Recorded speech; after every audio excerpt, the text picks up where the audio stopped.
The Mongol Empire by Maeve Green, Tiffany Lee, and Ryan Mendel. The Asian Steppe. The Asian steppe had very little to no rainfall. It was very dry, and it was only ideal for short and hardy grasses. The seasonal temperatures changed drastically, and there was a range from negative 57 degrees Fahrenheit in the winter to 96 degrees Fahrenheit in the summer. Here is where the Asian steppe is located. It is in Central Asia. Mongols are nomadic people. They were pastoralists, which means they herded domesticated animals, and they relied on their animals for food, clothing, and tents. When moving, they followed a familiar seasonal route when they moved. Battles frequently broke out between Mongolian tribes. They traveled with clans, and clans are members of people who derive from the common ancestor. They were nomads, and they were used to hardship and scarcity, which they prided themselves on. They would steal from wealthy villages whenever they wanted to. Genghis Khan's original name was Temujin. He defeated all his rivals. He named himself Universal Ruler, which is equivalent of Genghis Khan. He came up with good military tactics and was a very cruel war leader. He wanted his empire to prosper.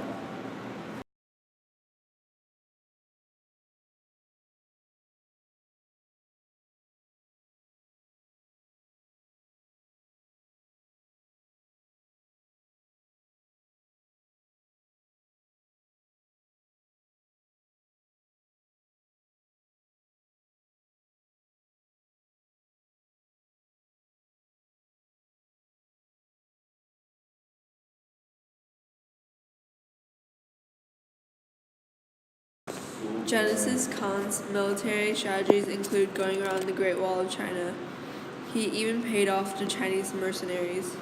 In addition, he cut off the trade to Beijing, starving the people to death. He also learned to build catapults and battering rams, and he put captured prisoners in the first wave of fighting. He gave his men silk shirts to pull out arrows easily and used ladders to climb over the walls. The rise of the Mongolian Empire. Genghis Khan conquered all the Asian steppe and some of China.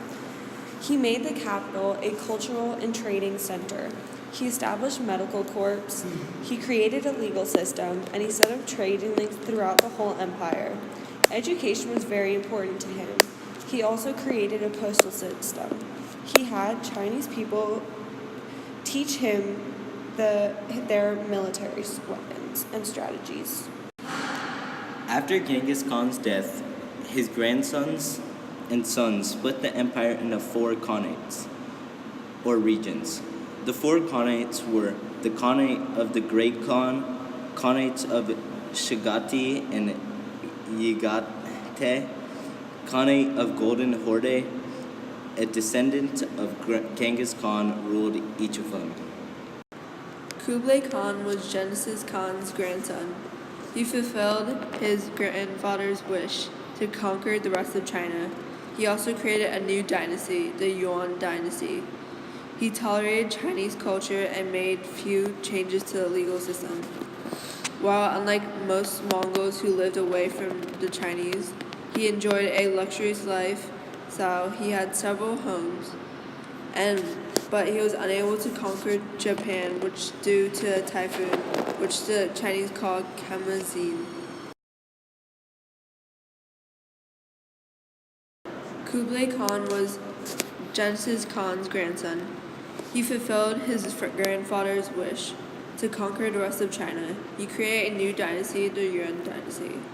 He tolerated Chinese culture and made few changes to the legal system.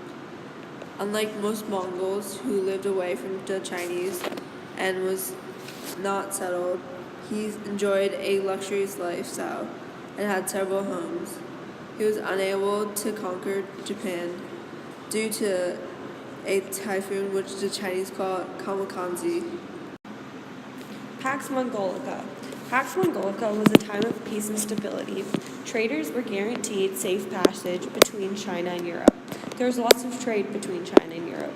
Chinese had many new innovations such as gunpowder. Marco Polo, who came from Europe, came to Asia and traveled with Kublai Khan's court along the Silk Roads. He was in Asia for 17 years. When he returned back to Italy, he was captured by Genoa and put in prison. He was able to tell all his stories of China to his fellow prisoners. One prisoner collected all Marco Polo's stories into a book and published them. Kublai Khan sent military on many expeditions and often suffered humiliating losses. He spent heavy spending on useless wars, public works, and luxuries. The treasury had to increase taxes, and this created a resentment. Kublai Khan died and the Yuan dynasty was overthrown. This is a legacy of the Mongols, both the good and the bad. The good was that the Mongols united China, opening China to more trading. They also retained Chinese culture and government. However, the bad was that Mongols didn't assimilate into the Chinese culture. They wiped out irrigation systems and increased isolationism. They also decimated populations and societies. However, and the trade did not help the peasants but only the Mongols.